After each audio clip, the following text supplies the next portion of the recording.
Hello students, welcome to my channel AR classes. और आज का हमारा टॉपिक है संप्रदान कारक। तो स्टूडेंट, संप्रदान कारक किसे कहते हैं? कर्ता जो संज्ञा या सर्वनाम होते हैं जिसके लिए कुछ कार्य करता है। कर्ता जो है वो अगर किसी के लिए कुछ कार्य करता है तो वो हमारा संप्रदान कारक कहलाता है, ठीक है। या फिर जिसे कुछ देता है, ठीक। जैसे कि कर्ता क्या है? जिसके लिए कुछ कार्य करता है। अगर वो किसके लिए वो कार्य कर रहा है, जो क्रिया है ना वो किसके लिए कर रहा है, तो वो हमारा क्या कहलाता है? वो हमारा संप्रदान कारक कहलाता है। या फिर अगर वो किसी को कुछ देता है तो वो भी हमारा क्या कहलाता है? संप्रदान कारक कहलाता है, ठीक है। कहने का तात्पर्य ये है स्टूडेंट्स कि संप्रदान कारक क्या होता है कि जब कोई करता है, वो क्रिया कर रहा है, जब वो किसी के लिए कुछ कर रहा है तो वो किसके लिए कर रहा है, या फिर वो जो क्रिया कर रहा है वो किसके लिए कर रहा है, तो वो हमारा क्या कहलाता है? वो हमारा संप्रदान कारक कहलाता है। जैसे हम यहाँ पे देखेंगे संप्रदान में प्रदान का मतलब क्या होता है? किसी को कुछ देना, ठीक है। किसी को कुछ देना या फिर किसी के लिए कुछ करना, ठीक है। तो वो हमारा क्या होता है? वो हमारा संप्रदान कारक कहलाता है। जैसे हम एग्जाम्पल में देखेंगे, पहला है माँ ने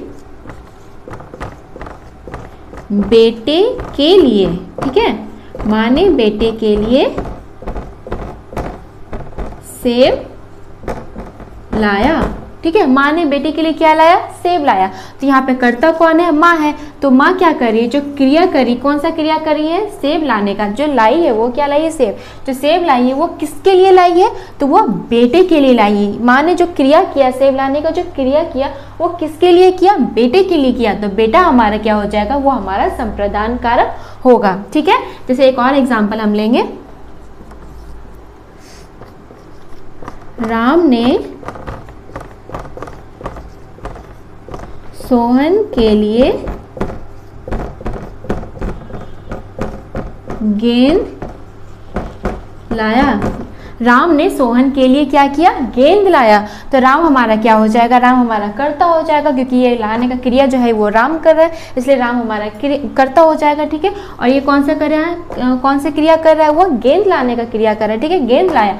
तो वो जो गेंद लाई है, जो क्रिया कर रहा है, वो किसके लिए किया है? वो सोहन के लिए किया है, ठीक है। तो सोहन हमारा क्या हो जाएगा? वो हमारा संप्रदान कारक हो जाएगा, होगा, ठीक है। जैसे यहाँ कह रहा है कर्ता जिसके लिए कुछ कार्य करता है। कर्ता जिसके लिए कुछ कार्य कर रहा है, जो कार्य कर रहा है वो किसके लिए कर रहा है? जिसके लिए कार्य कर रहा है वो, या फिर किसी को कुछ दे रहा है, तो वो हमारा क्या कहलाएगा? वो हमारा कहलाएगा संप्रदान कारक। जैसे एक और एग्जाम्पल लेंगे,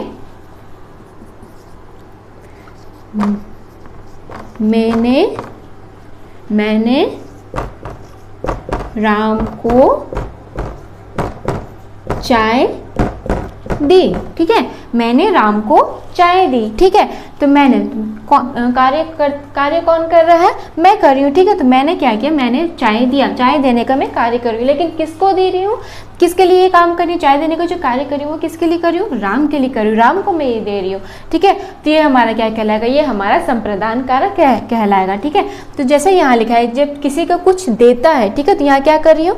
दे रही हूँ, ठीक है। मैं देने का काम कर रही हूँ, तो वो हमारा क्या कहलाएगा? हमारा राम हमारा संप्रदान कारक कहलाएगा, ठीक है स्टूडेंट्स।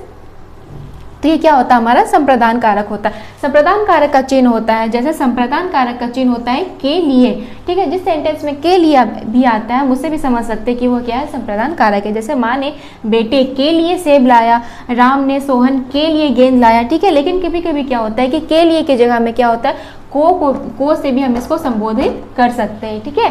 को जैसे कि मैंने राम को चाय दी। हमें ये देखना है कि उस सेंटेंस में अगर मैं कुछ देने का क्रिया कर रही हूँ और तब को आ रहा है, तो वो हमारा क्या कहलाएगा? वो हमारा संप्रदान कारक कहलाएगा, ठीक है। तो राम हमारा क्या होगा? यहाँ पे हमारा संप्रदान कारक होगा। तो स्टूडेंट समझ में आया कि संप्रदान कारक किसे कहते हैं? जब कोई कर्ता क्या है? जब कोई कर्ता किसी के लिए कुछ कार्य कर रहा होता है या फिर किसी को कुछ दे रहा होता है, तो वो हमारा क्या कहलाता है? वो हमारा संप्रदान कारक कहलाता है। जिसको हम कुछ दे रहे हैं तो वो संप्रदान कारक कहलाएगा, ठीक है। तो यहाँ पे क्या है? माँ ने बेटे के लिए सेब लाया। तो माँ लाई है, लाने का काम किसके लिए किए? बेटे के लिए। तो बेटे हमारा क्या होगा? संप्रदान कारक होगा, ठीक है। राम ने सोहन के लिए गेंद लाया। तो ठीक है, राम ने गेंद लाया, किसके लिए लाया? गेंद लाने का कार्य किया है वो सोहन के लिए किया है। तो सोहन हमारा क्या होगा? वो हमारा संप्रदान कारक होगा। मैंने राम को चाय दी। तो यहाँ पे मैंने कहा था कि जिसे कुछ देता है तो वो भी हमारा क्या कहलाता है? वो भी हमारा संप्रदान कारक कहलाता है। तो मैं किसे दे रही हूँ?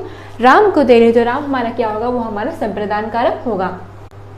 तो स्टूडेंट्स, अगर आपको मेरा क्लास पसंद आता है तो प्लीज़ मेरे चैनल को like and subscribe and share जरूर करें। थैंक यू, धन्यवाद।